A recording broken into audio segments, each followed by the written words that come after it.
We're going to move on to our second presentation, which is Navigating the Fear and Loathing of AI in Academia. And we have Allison Galloop and Amanda Nash from the University of Northern Georgia. Hi, so I am Allison Galloop, and thank you so much for that, Joy. Unfortunately, Amanda is not going to be here today, Okay. but we have a recorded version of our presentation, which I will play for you, and then at the end, I will take any questions that you might have. So, Fabulous. Thank you. um, let's make sure I do this correctly. There we go. It's out. All right. Hello, and welcome to our session on navigating the fear and loathing of AI in academia. My name is Amanda Nash. I'm Assistant Dean of Libraries at the University of North Georgia, and I am joined today by my friend and colleague, Allison Galloop, who has a very long title that I'm actually going to read from the slide, Special Collections and Digital Initiatives Librarian. We're going to be talking about what we feel like, at least at our institution, is the elephant in the room, artificial intelligence. And what we hope to cover today, we're going to tell you a little bit about how we got here, our experiences with AI at our institution, and what what's led us to form the opinions that we hold today. We're going to offer some big picture considerations for things that your institution will want to do. These are things you may not be able to affect individually as a librarian, but if you serve on a committee or have contacts in relevant departments, these are things that you can advocate for and encourage. Then we'll talk specifically about how librarians can work with faculty regarding AI and how they can work with students. And then we'll have time for questions. So you may have heard of UNG, University of North Georgia. Recently, we made national headlines when one of our students went viral after being put on academic probation for alleged AI use. The student was flagged for AI usage by Turnitin in one of her courses. The professor then took a hardline stance on AI usage and reported the student to the Academic Honesty Committee for review. She went on to lose the appeal and was put on academic probation for a year. In addition to working with UNG, Amanda and I both have worked with eCore, which is Georgia's online core class program. So 21 of our 26 university system institutions participate in teaching courses, but course credit is accepted at all 26 schools. So we should note that a fair number of these students are dual enrollment students, meaning that they are high schoolers. And then we also have non-traditional students as well. So eCore takes a little bit different approach to students who are flagged for AI usage. When a student is flagged, their professor creates what we call a SEEDS ticket, which is essentially a request for academic support. Support for the student who is flagged by Turnitin for AI usage. From there, librarians pick up the ticket and meet with the student. So during our meeting with the student, we talk about AI and plagiarism, and then we walk through what may have gone wrong with the student and kind of educate them on what is ethical and what's not.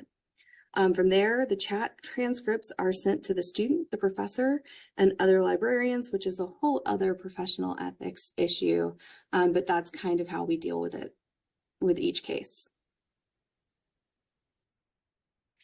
Okay, so as you can see, even though the institution we work for, UNG, and the program that we assist with, eCore, are both under the University System of Georgia, they have taken vastly different approaches to student use of AI. And even though those approaches are very different, we're seeing a similar outcome, which is what we have started referring to as AI freakout. We see it both amongst the faculty and amongst the students. And we've come to kind of consider this as fear and loathing of AI. For the faculty, fear looks like a sense that the sky is falling, that this is life-changing, and that they must react and react strongly whenever AI is brought up in class or used by students. The students, on the other hand, are basically just scared to use AI tools in any way because they're afraid they'll get in trouble. That's the way the fear plays out. The loathing plays out a little differently. We have some faculty who aren't knowledgeable about AI and they just hope they can avoid it.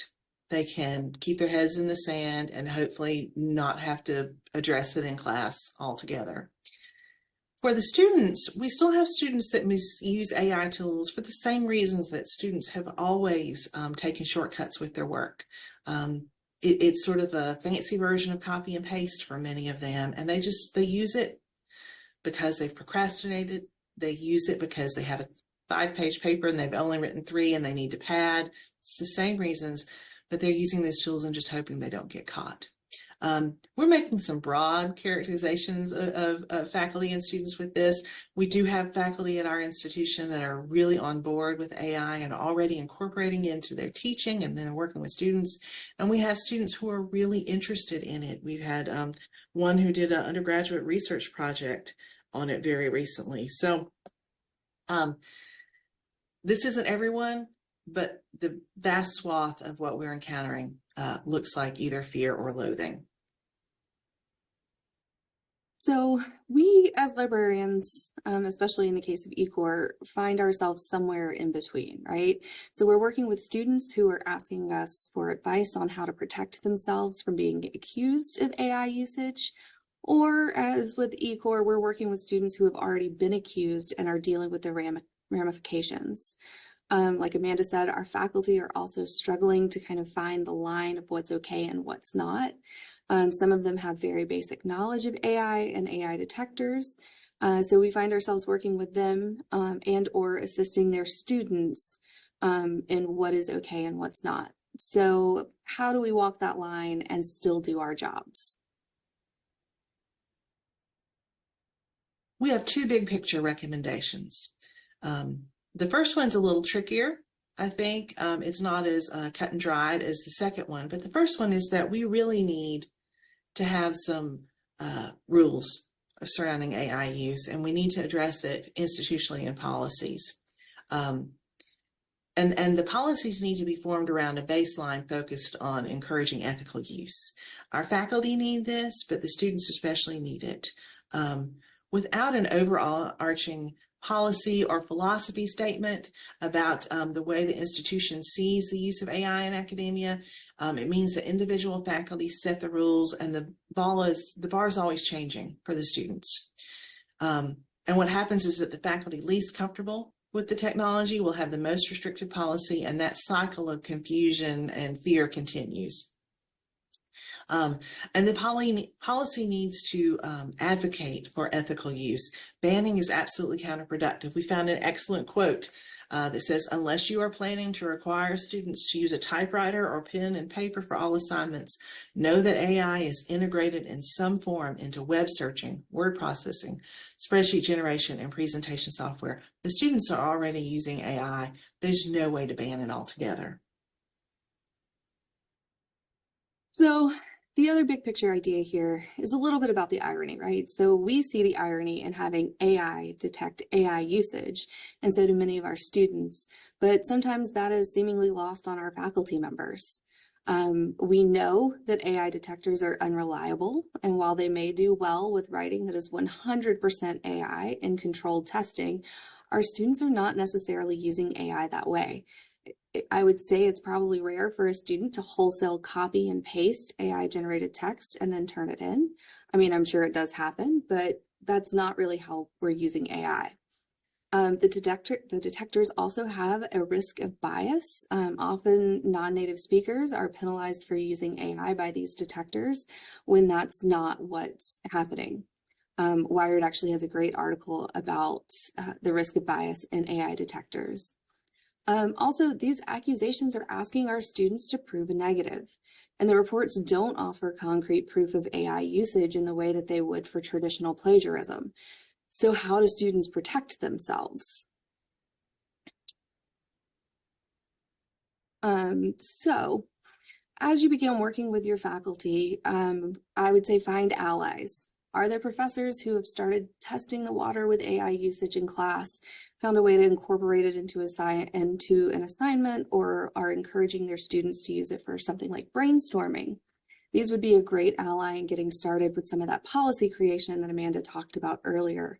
But they would also be wonderful in helping you work with faculty who are less sure, and begin to educate those faculty members who are curious, but not completely understanding of what AI is.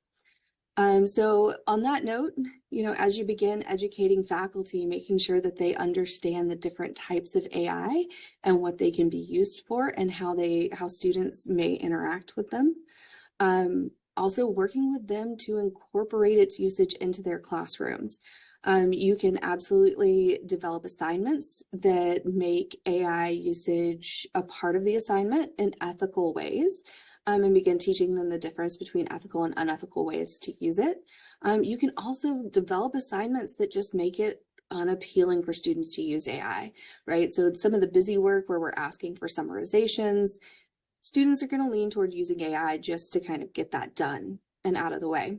And also helping them understand what the detector reports represent, and how those detectors work, and then what it means for the students on the other end. And on that note, encouraging them to use empathy when working with their students. Those hardline responses can be difficult, but we can encourage them to have the conversation with their student before just accusing and referring them to an academic honesty committee. So encouraging them to talk to the student about their research, see if the student can speak about what they've written.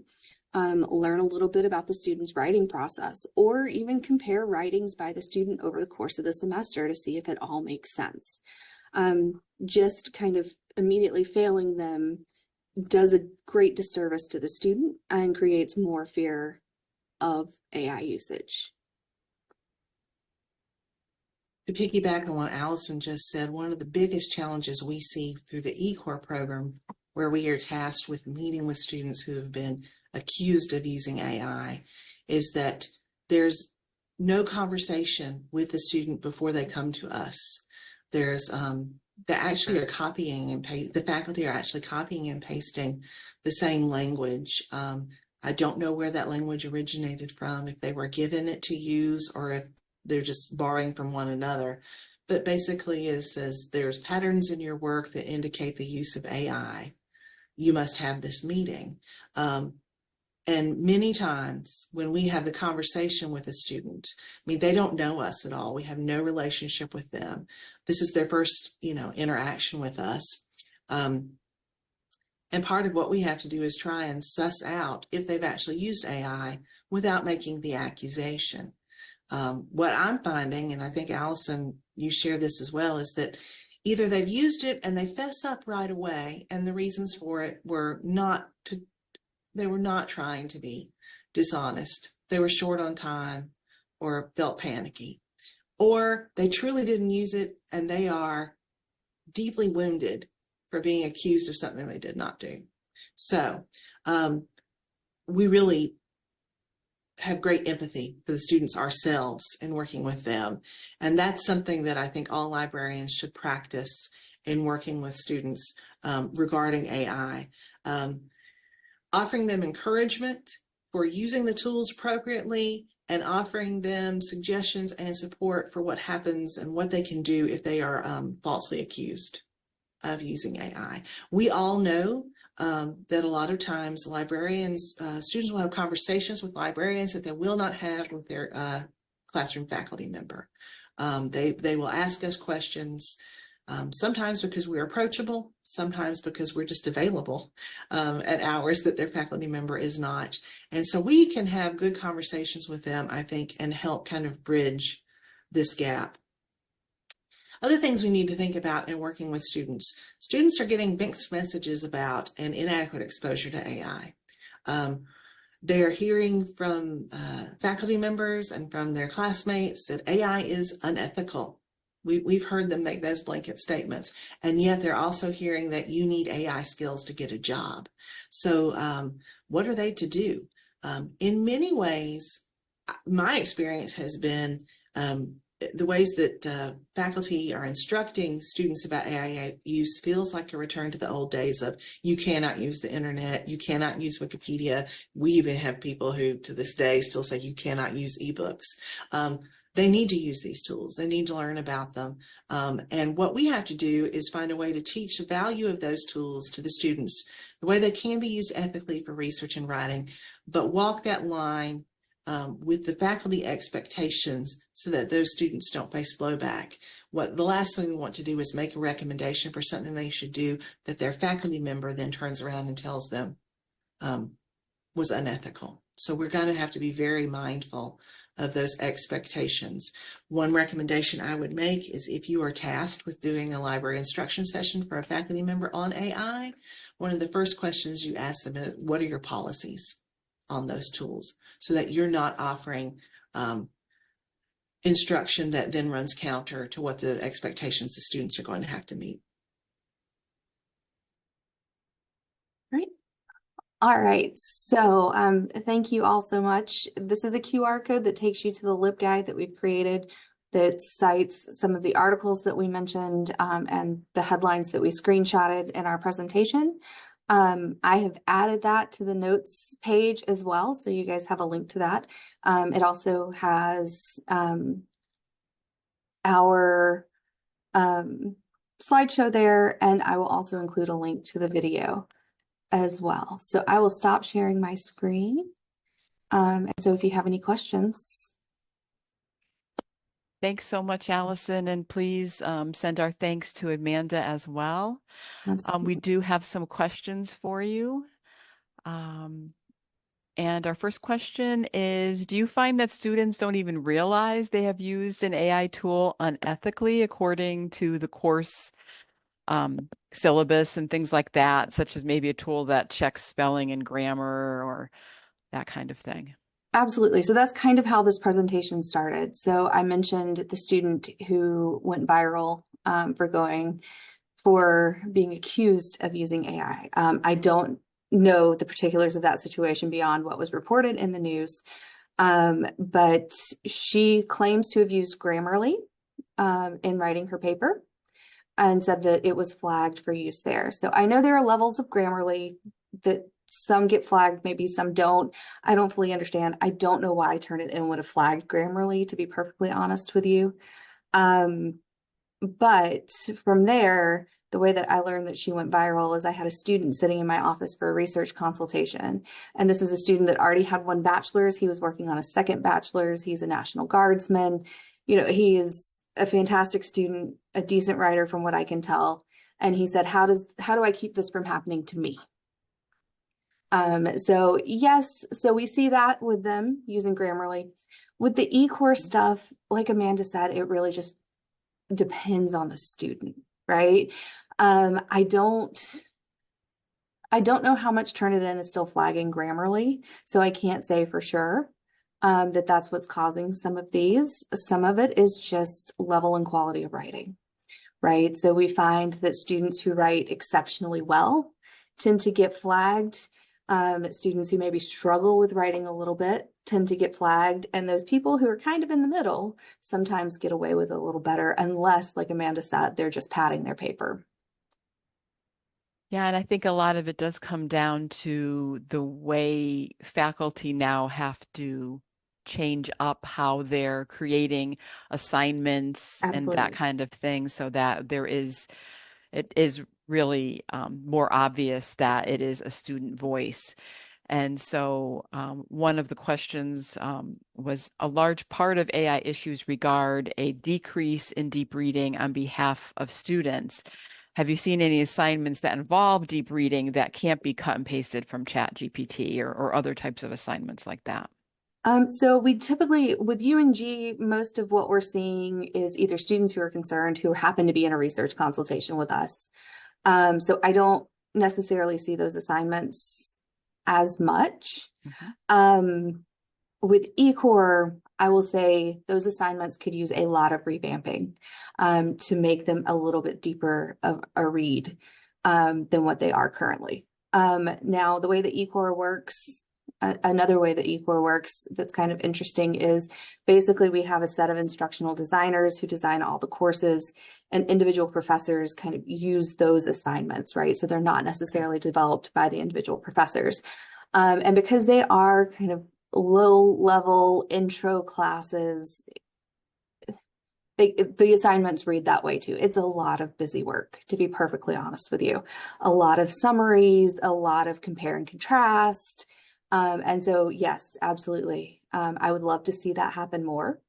I know in our upper division classes at UNG, that is happening. I'm starting the Ed.D program here in the fall, and the department chair for the Ed.D program loves AI. She thinks it is fantastic. She's found ways to incorporate it. I know one of her students and I chatted earlier this year, and she said, look, she hates empty pronouns.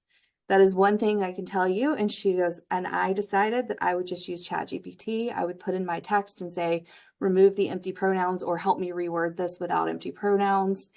And the professor is completely fine with that.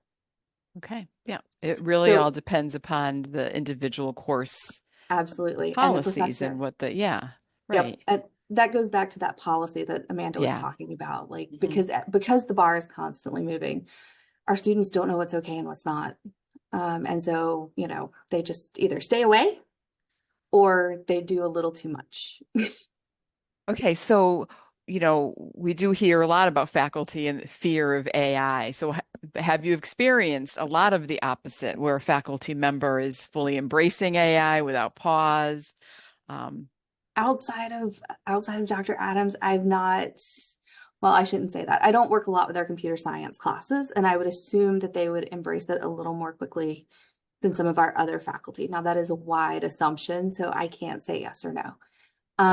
We have not had a ton of faculty approach us. I know we have a couple faculty members in the business school that also appreciate it and are teaching it to some of our he actually runs the innovation center on campus.